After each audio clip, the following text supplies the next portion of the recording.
حضرت لال شہباز قلندر کہا کرتے تھے کہ جوانوں، دنیا کھیل تماشے کے سوا کچھ نہیں، دنیا کھیل ہے، دنیا تماشا ہے۔ روزانہ یہی بات کیا کرتے تھے۔ ایک دن ایک شخص کھڑا ہوا، کہنے لگا حضرت یہ آپ کیا کہہ رہے ہیں؟ دنیا کھیل ہے، دنیا تماشا کیسے؟ دنیا میں ہی آ کے ہم لوگ نماز پڑھتے ہیں، قرآن پڑھتے ہیں، اللہ اور اس کے رسول کو راضی کرتے ہیں، اور آپ کہہ رہے ہیں دنیا کھیل تماشے کے سوا کچھ نہیں ہے۔ میں اس بات پہ یقین نہیں کرتا۔ حضرت لال شہباز قلندر نے کہا، او نادان، تو نے کبھی قرآن نہیں پڑھا؟ اگر قرآن پڑھا ہے تو پھر یہ آیت نہیں پڑھی؟ اللہ فرماتا ہے وَمَا الْحَيَاةُ الدُّنْيَا إِلَّا لَعِبٌ وَلَهْوٌ۔ اس نے کہا نہیں جی، میں اس بات پہ یقین نہیں کرتا، مجھے اپنی آنکھوں سے دکھایا جائے کہ دنیا کھیل تماشے کے سوا کچھ نہیں ہے، مجھے اپنی آنکھوں سے دکھایا جائے۔ حضرت لال شہباز قلندر نے کہا اچھا پھر گھر جا، رات کو دیکھ ہی لے گا۔ یہ شخص گھر گیا، رات ہوئی، سویا، آنکھ لگی، خواب میں کیا دیکھ رہا ہے؟ خواب کی دنیا میں کہ حضرت لال شہباز قلندر کہیں تشریف لے جا رہے ہیں، تو راستے میں سے ایک رچ نچانے والا کھڑا تھا۔ اس کے ایک ہاتھ میں رچ کی ڈور تھی، دوسرے ہاتھ میں ڈولکی تھی۔ وہ ڈولکی بجاتا تھا، رچ ناچتا تھا۔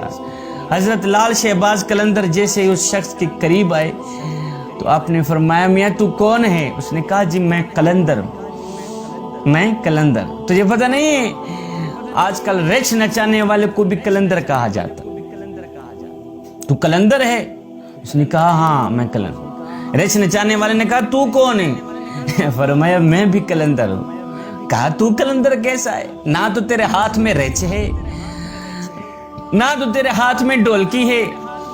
رچ نہیں ہے، ڈولکی نہیں ہے، تو پھر اللہ اکبر تماشا کیسے دکھائے گا؟ تماشا نہیں دکھائے گا تو پھر قلندر تو کیسا ہے؟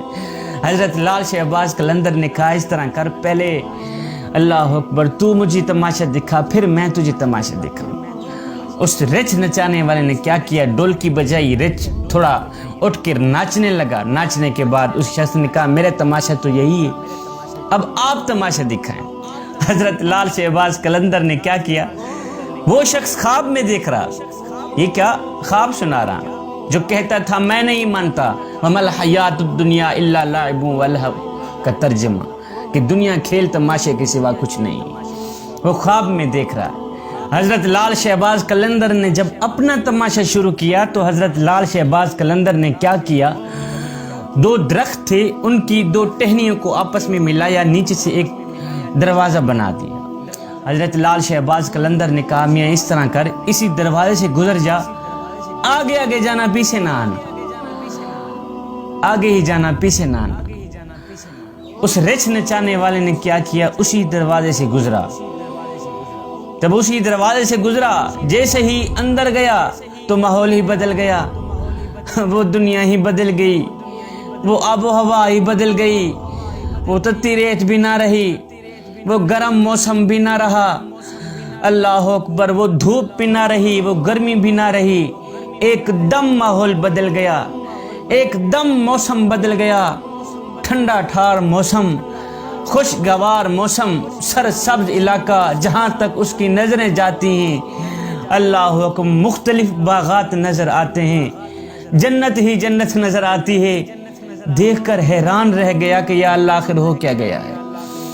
وہ میرے کپڑے نہیں ہیں، اللہ اکبر، وہ میرا جسم نہیں ہے، آخر ہو کیا گیا ہے؟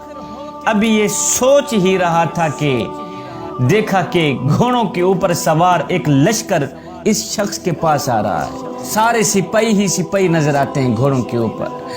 جیسے ہی وہ لشکر اس شخص کے قریب آیا، اس نے سمجھا آج تو میری ختم ہو گئی، آج تو میں مر ہی گیا۔ اس لشکر میں سے ایک سپاہی نیچے اترا، سپہ سالار جو تھا وہ نیچے اترا۔ جیسے ہی نیچے اترا تو یہ ڈر گیا، آج تو میں مر ہی گیا۔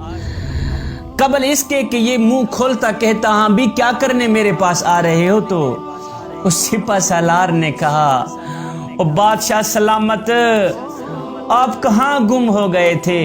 سلطنت پریشان ہے اور ملکہ کا رو رو کے برا حال ہو گیا ہے۔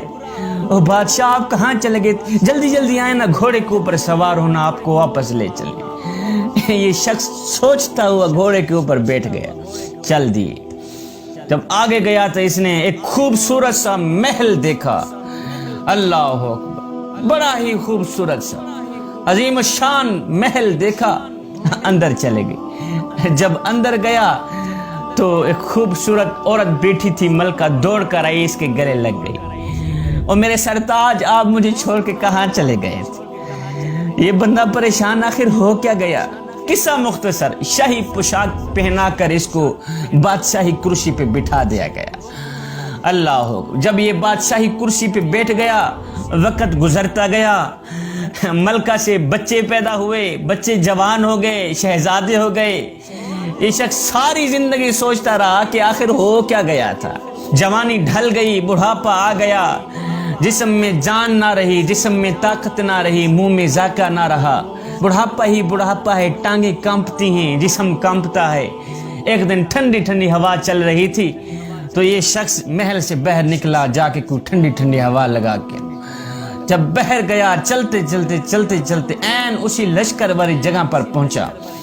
وہاں پہنچا، بیٹھ کے سوچ رہا ہے، یا اللہ آخر ہو کیا گیا تھا۔ ایک دم اس کی نظر پڑی تو کیا دیکھتا ہے کہ وہی دروازہ پھر سے نظر آ رہا ہے۔ تو یہ شخص اٹھا، دوڑ کر گیا، جب دروازے کے قریب گیا تو اس نے محسوس کیا یہ تو وہی دروازہ ہے جہاں سے میں گزر کے اندر آیا تھا۔ اسی دروازے سے باہر نکلا، اسی دروازے سے باہر نکلا، جیسے ہی باہر گیا تو ایک دم ماحول بدل گیا۔ اللہ اکبر، وہی تتی ریت، وہی گرم آب و ہوا، سامنے رچ کھڑا ہے، ساتھ میں ڈولکی پڑی، پیچھے دیکھتا ہے تو حضرت لال شہباز قلندر مسکرا رہے ہیں، حضرت لال شہباز قلندر مسکرا رہے ہیں۔ اس شخص نے کہا، قبلہ، اور میری سلطنت، میری بادشاہی، میرے شہزادے، میری ملکہ میرا انتظار کر رہی ہوں گی، میں کہاں آ گیا ہوں؟ یہ سن کر حضرت لال شہباز قلندر مسکرائے۔ مسکرانے کے بعد آپ نے فرمایا، چپ کر نادان، تجھے کہا نہیں تھا دنیا کھیل تماشے کے سوا کچھ نہیں؟ یہ سب کھیل ہی تھا جو تیرے ساتھ رچایا گیا تھا، یہ سب تماشا ہی تھا جو تیرے ساتھ رچایا گیا تھا، دنیا کھیل تماشے کے سوا کچھ نہیں ہے۔ جوانوں، اس دنیا کے پیچھے اپنی آخرت کو برباد نہ کرو۔ آپ کبھی شہر سے گزرے ہوں گے، سگنل پہ رکے ہوں گے، آپ نے دیکھا ہوگا کہ گنتی الٹی چل رہی ہوتی، گنتی الٹی چل رہی ہوتی۔ نادانو، جہاں گنتی الٹی چل رہی ہو وہاں بہت جلد کام زیرو پہ آ جاتا ہے۔ ہماری زندگی بھی، ہماری سانسیں بھی الٹی چل رہی ہیں، کوئی 40 سے 30 سال پہ آ رہا ہے، کوئی 30 سے 20 سال پہ آ رہا ہے۔ تو جیسے یہ زیرو پوائنٹ پہ پہنچے گی، اسی کا نام موت ہے، اسی کا نام جدائی ہے۔ جوانوں، یہ زندگی کے لمحے تمہارے لیے غنیمت ہیں، انہی لمحوں میں کچھ کر لیں، انہی لمحوں میں کچھ اکٹھا کر لیں، انہی لمحوں میں خدا کی یاد اور محبت کے دیے اپنے دل میں جلا لیں۔ معلوم نہیں پھر فرصت ملے نہ ملے، معلوم نہیں پھر یہ زندگی کے لمحے ملے نہ ملے۔